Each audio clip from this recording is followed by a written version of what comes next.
Hey everyone, and welcome to another episode of Cast and Spear. We are in Saddlebag in the Inyo National Forest. We are just outside of Yosemite, which we're going to be going to for the rest of the week, doing some backcountry. We're going to go climb Cloud's Rest, we're going to visit Merced Lake, Bernice Lake, going to do some fly fishing, Tenkara, and we got some time now. It's been raining a little bit of thunderstorms. Hopefully we can stay dry for a little bit longer. Right now, I'm going to take out the Dragontail Shadowfire 365. There's some streams right next to us, and they go down around that area, so I'm going to try and do some Tenkara, see if we can catch some trout, maybe do a little catch and cook. I'm going to be using the Bushi 11-foot furled Tenkara line. That's going to go to a 5X fluorocarbon tippet. 5X is a 4-pound test. I'm going to wrap that around this little Nirvana on the Fly line holder, and going to use some flies that Brett gave me over at Dragontail, so thanks Brett for that. I don't know which one I'm going to use. I don't know if I'm going to go try do some dry fly, wet fly, some nymphing. I'm pretty new to the Tenkara game, so I'm trying to get kind of familiar with this stuff, but let's go see what we can catch.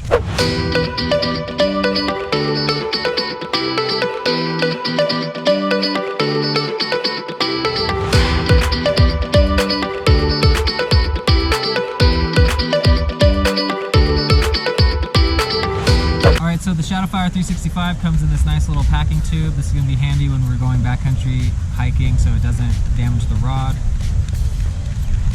Let's undo this. It has a nice little protective case. You just pop it through here. And as you can see, I haven't even used this yet, so I still have the plastic on the handle. So you can just take that off with your fingernail. Or you can use your pocket knife. Just be careful not to damage the cork. And make sure you don't litter. Feels really nice, feels like a nice clean grip. Take off this cap. And then you're gonna wanna take out this plug to get access to the tippet. This is the Lillian that you're going to tie your furl line to. And first you're going to want to put a little overhand knot at the top, and you want to be very careful because this is super fragile and delicate.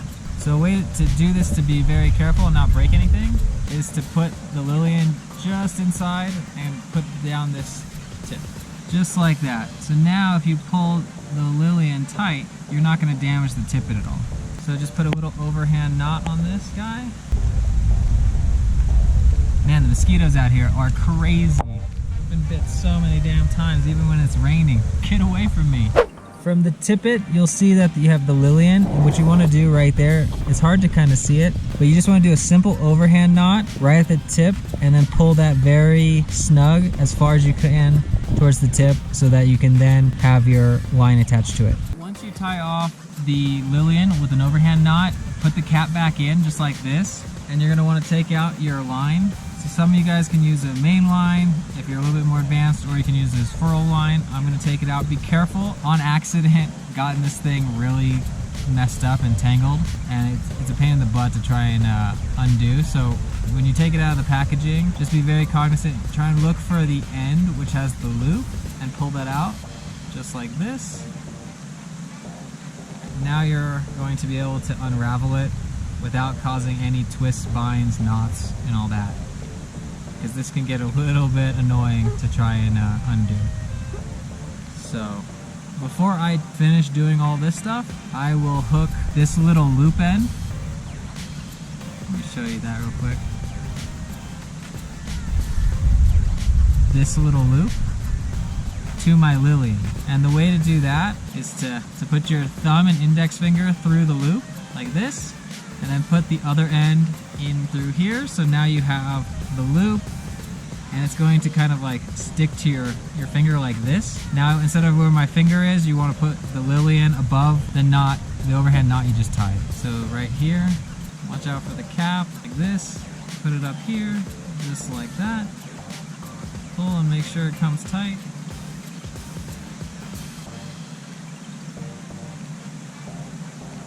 Just like this.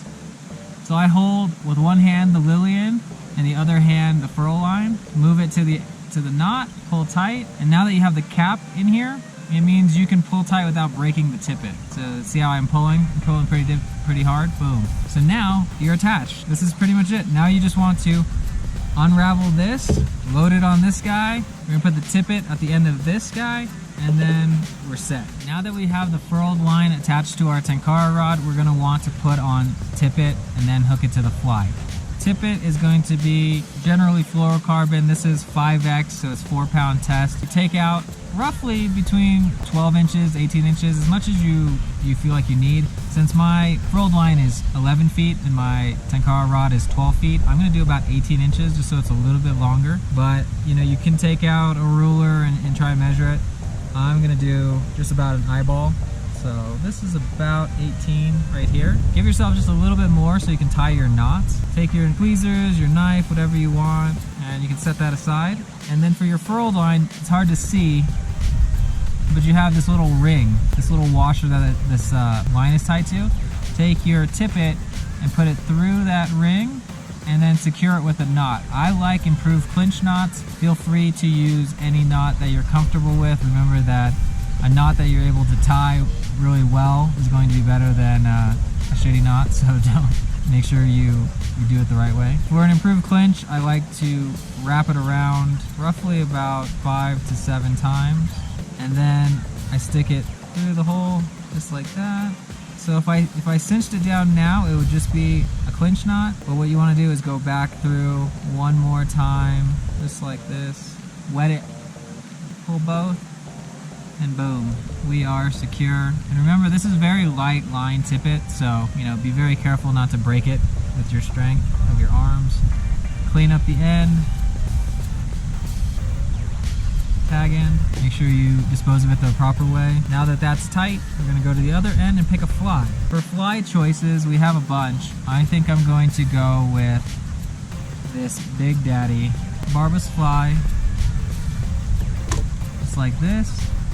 It's nice brown, has a big forward cone, has yellow body and a copper, looks like a wire wrap. So let's put that guy on the end of our tippet. And I'm also going to use an improved clinch knot on this as well.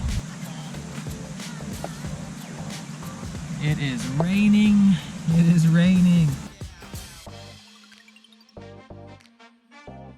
So growing up, I always came out to Yosemite with my dad about once or twice a year, and we would do mainly backcountry camping. Backcountry, like hiking, at least 8 to 12 miles a day, no cell phones, carry your own food in.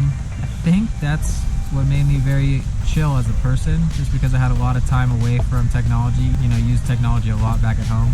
If you have a chance to get out to a national park, I highly, highly suggest it. Pull your clinch knot tight. We are all ready to go. We are practically done now.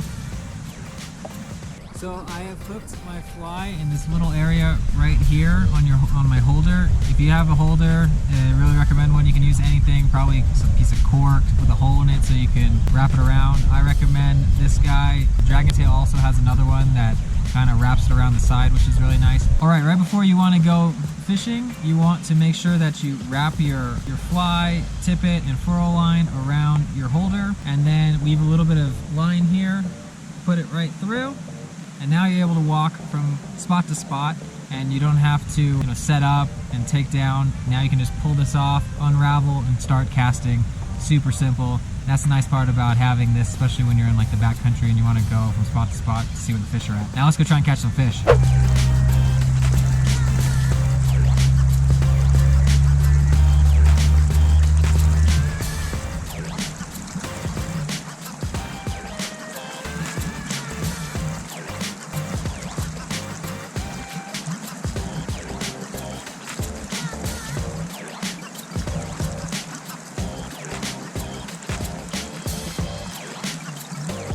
Alright, I saw a fish try and go for the fly right over there. Let's see if we can get him.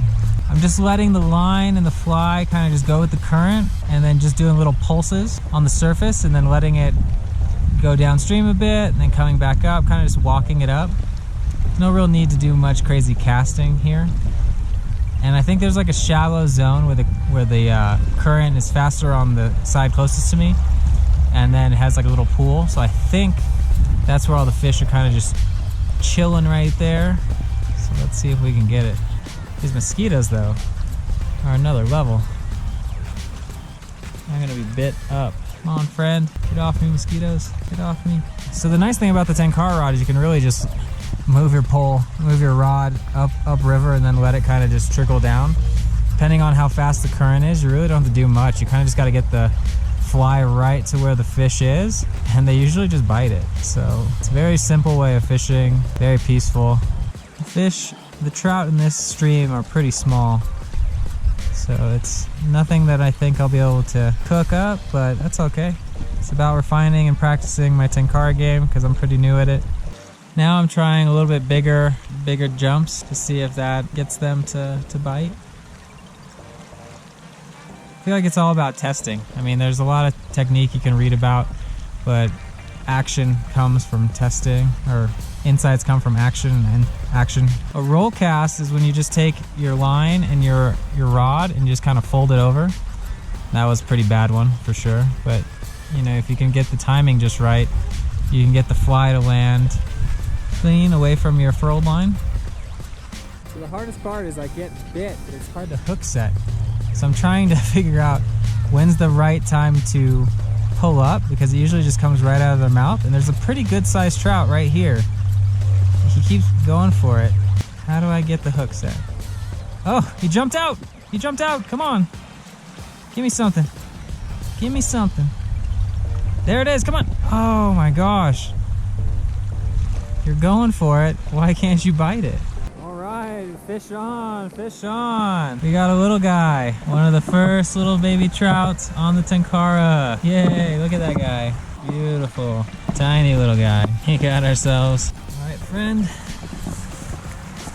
There we go. There he goes. Sweet.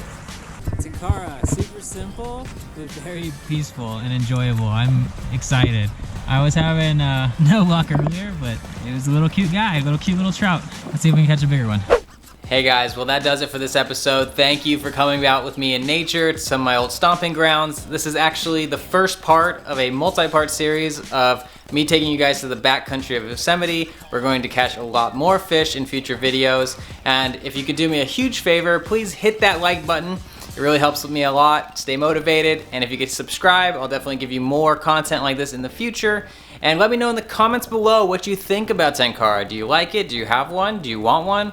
I would love to hear your thoughts. Till next time, tight lines everyone. See ya.